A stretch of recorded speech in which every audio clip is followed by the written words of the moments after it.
ملنے گئے ہیں اور واپس آئیں گے. اس وقت حضرت ابو بکر نے تلوار چھینی اور منبر پر کھڑے ہوئے اور فرمایا لوگو ما کان منکم یعبد محمدا فإن محمدا قد مات. تم لوگوں میں سے جو محمد کی عبادت کرتا تھا, جو محمد کو پوچھتا تھا, جو محمد کو خدا سمجھتا تھا, وہ سن لے فإن محمدا قد مات, محمد انتقال کر چکے ہیں. اہل حدیثوں ڈرنے کی ضرورت نہیں ہے, وفات کر گئے, وصال کر گئے. جو لفظ استعمال ہوا بولو. تم اس کائنات کے اندر شریعت محمدی کے سب سے بڑے علمبردار ہو, تحفظ سنت کے سب سے بڑے علمبردار تم ہو.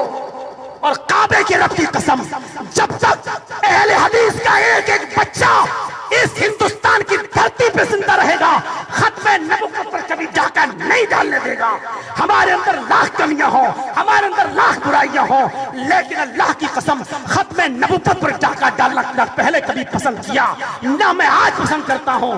میرا کوئی امام نہیں ہے, میرا امام صرف آمینہ کا لال جناب محمد رسول اللہ ہے.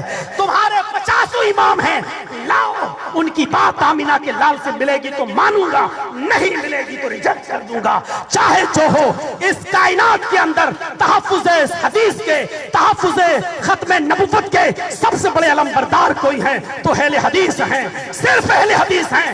سلفیوں کو چاہے کتنا آتنکوادی کہو, چاہے کتنا دہشت گرد کہو, تمہارے کہنے سے دہشت گرد ہم ہو نہیں جائیں گے, تمہارے کہنے سے آتنکوادی ہو نہیں جائیں گے. یہ تمہارے سینوں کی کدورت تھی جو اللہ تعالیٰ نے پارلیمنٹ میں تمہاری زبان سے نکلوا دیا. ابھی جو چھپی ہوئی چیزیں ہیں وہ اور بھی جلدی نکلیں گی. میرے بھائیوں, اگر دہشت گردی کا چہرہ دیکھنا ہے تو ان کا دیکھو جو ابو بکر البغدادی کو لیٹر لکھتے ہیں. اگر دہشت گردی کا چہرہ دکھانا ہے تو ان کا دکھاؤ جو ابو بکر البغدادی کو امیر المومنین مانتے ہیں. میرا اشارہ کہاں ہے وہ آپ سمجھ گئے ہوں گے. میرے بھائیوں, مجھے نام لینا کوئی ضروری نہیں ہے, اور یہ 2 کوڑیوں کے لوگوں کے میں نام لے کر لاکھوں اور کروڑوں کی تقریر کو میں برباد نہیں کرنا چاہتا.